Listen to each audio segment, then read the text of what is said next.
Hello, good evening. तो bank Nifty की analysis की बात कर लेते हैं। कल बैंक निफ्टी एक्सपायरी के दिन किस तरीके से मूवमेंट करेगा, उससे पहले बात कर लेते हैं कि बैंक निफ्टी ने आज किस तरीके से मूवमेंट किया। सबसे इम्पोर्टेंट चीज हमने डिस्कस किया था कि अगर मार्केट यहाँ से ऊपर की तरफ जाती है तो हम 43,500 के बाद अपना एक टारगेट बुक करेंगे 43,600 का। ठीक है। तो सबसे इंपॉर्टेंट चीज क्या रहेगा? आज सबसे इंपॉर्टेंट चीज यह रही, हमने कॉल के लिए एंट्री तो बनाई और एंट्री भी बनी हमारी। ठीक है।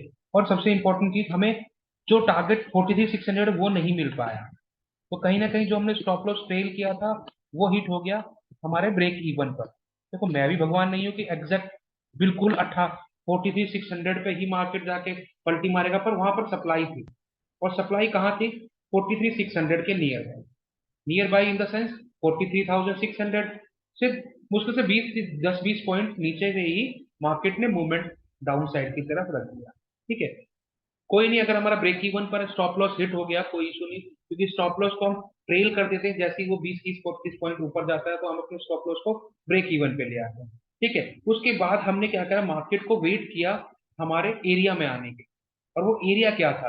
एरिया मैंने कल भी डिस्कस किया था आपको कि हम 43,000 और 250 के बाद लेंगे।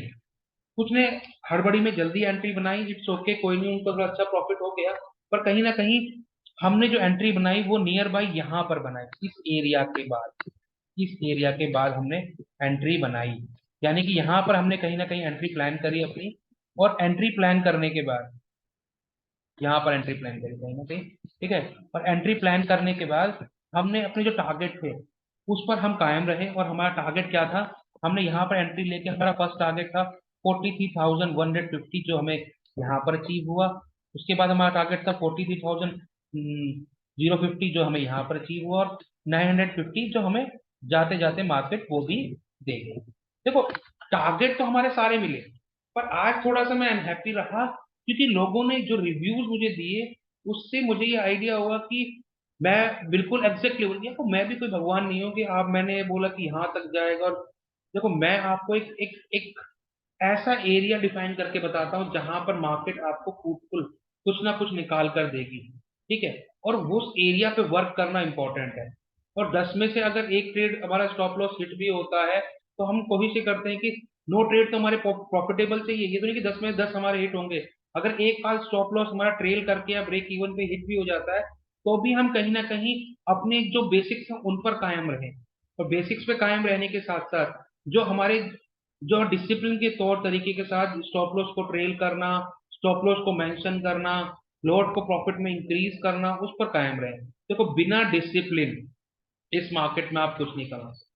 ये मैं आपको लिख के दूं, बिना डिसिप्लिन, बिना सेटअप। मैं अपने सेटअप पे ही काम करता हूँ और मैं अपने सेटअप पे 100% अपने आप को प्रूव करके चलता हूँ कि मेरे एरिया में आएगी तो ही मैं लूंगा। आप ये देखिए कि मैंने 43,500 को ब्रेक से 400 को ब्रेक किया तब भी मैंने नहीं ली, जबकि 300 को ब्रेक करने के बाद 250 के नियर बाय मैंने एंट्री बनाई है इतने बड़े मूवमेंट के बाद। क्या अगर 250 ब्रेक होगा ना तो ये 150 भी देगा और 43,000 भी देगा, 42,950 भी देगा। और अगर ये तीनों टारगेट मिल रहे हैं ना तो यार I am really happy for that ना, कि अगर हमारा एक स्टॉप लॉस हिट होता है, तीन टारगेट हमें मिल रहे हैं तो हम रियली हैप्पी फॉर दैट। और हम तो कोशिश ये कर रहे थे कि 42,700 भी हमें आज ही मिल जाए। और उसके लिए भी मार्केट ने एरिया बनाया, पर उसने अपसाइड मूवमेंट दी। अपसाइड की सप्लाई से फिर हमें अपसाइड से इस सप्लाई से हमें फिर डायरेक्शन दी नीचे के टारगेट को प्लान करने के लिए। तो इस सप्लाई पे हम एंट्री बना सकते थे और एंट्री बनाकर हम 42,700 तक जा सकते थे स्टॉप लॉस ट्रेल करके। देखो, ट्रेल करना इसलिए इंपॉर्टेंट है क्योंकि मैं भी भगवान नहीं हूँ, मार्केट के अंदर कभी भी बायर और सेलर आ सकते। तो इस चीज को आपको आइडेंटिफाई करना होगा कि यहाँ पर हमें प्रोबेबिलिटी का गेम, सिंपल सी बात है कि एक हायर प्रोबेबिलिटी के अंदर हमें काम करना है और हमें अपनी हायर प्रोबेबिलिटी को इंक्रीज करना है। सबसे इंपॉर्टेंट चीज। ठीक है। और दूसरी सबसे इंपॉर्टेंट चीज है कि हमें अपने टारगेट्स को लेने के लिए अपने स्टॉप लॉस को ट्रेल जरूर करना है। जो कल एक्सपायरी है, बड़ा मूव आ चुका है, जिन्होंने अच्छे प्रॉफिट्स कमाए हैं उनको मैं स्पेशली थैंक्स कहूंगा।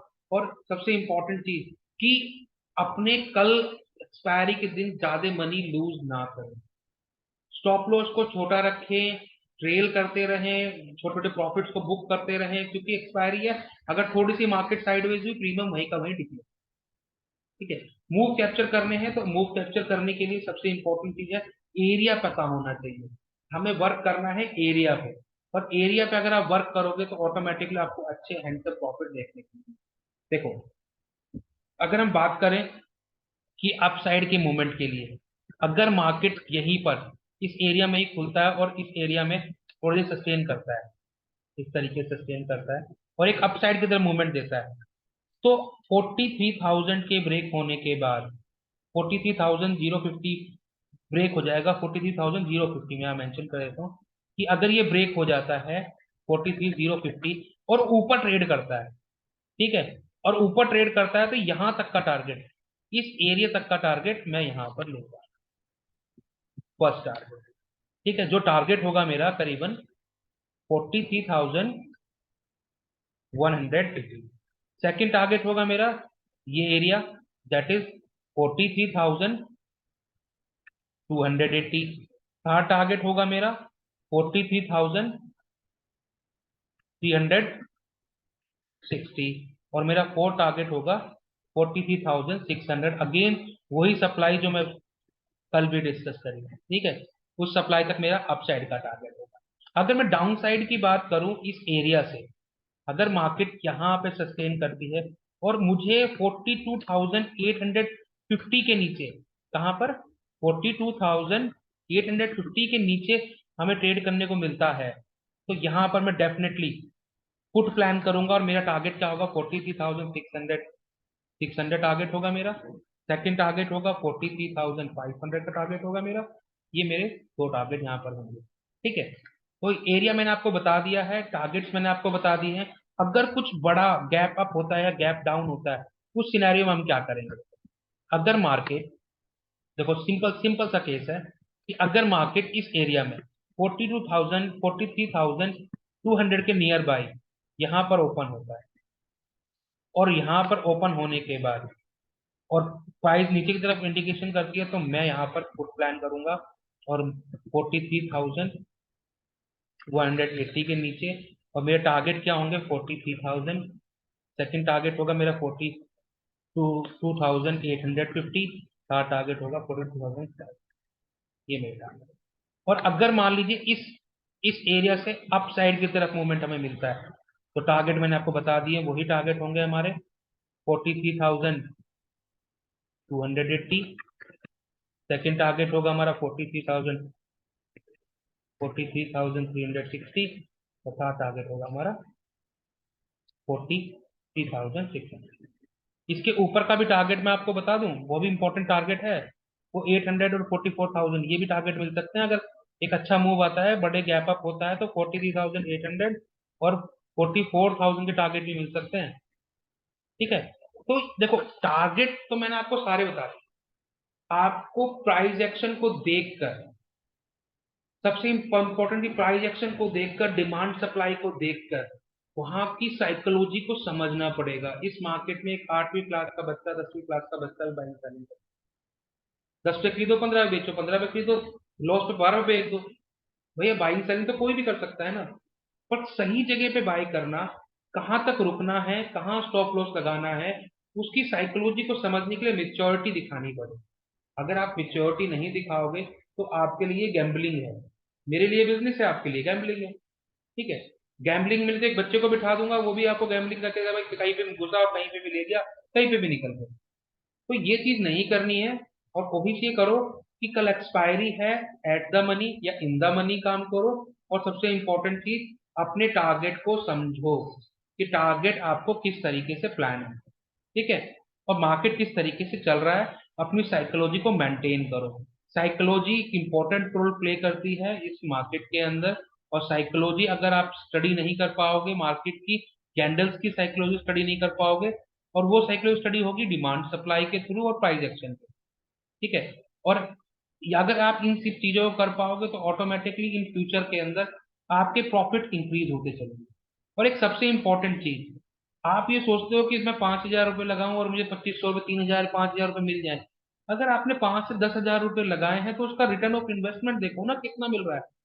कि अगर आपने 10,000 रुपये लगाए, मान लीजिए आपने 2 लॉट लिए और 2 लॉट पे आपको 1,000 से 1,200 रुपये मिल रहे हैं, तो यानी कि 2 लॉट पे यानी कि हमें 10% ऑफ योर इन्वेस्टमेंट मिल रहा है ना। 10,000 का 10% कितना होता है? 1,000 रुपये। तो आप इस तरीके से कैलकुलेशन करके चलोगे तो आपको आपका कैपिटल इंक्रीज होगा। पर आपके माइंड में एक फजूल जगह जगह बना रखी है कि ऑप्शन के अंदर 5,000 लगाए और 5,000 रुपये मिल जाएंगे। देखो ये पॉसिबिलिटी है, मार्केट कमा के देती है, खूब कमा के देती है, पर ये आप उसकी साइकोलॉजी को समझ के ही कमा पाओगे। अगर आप इसको इस तरीके से रखोगे कि मुझे तो मार्केट में 10,000 डालने और 10 रोज 10,000 या 5,000 रुपये निकाले, पॉसिबल नहीं है। कोई लाख रुपए भी डालता है ना, तो वो भी 10,000 रुपये या 15,000 रुपये कमाता है। That is 10 to 15% of your investment ना।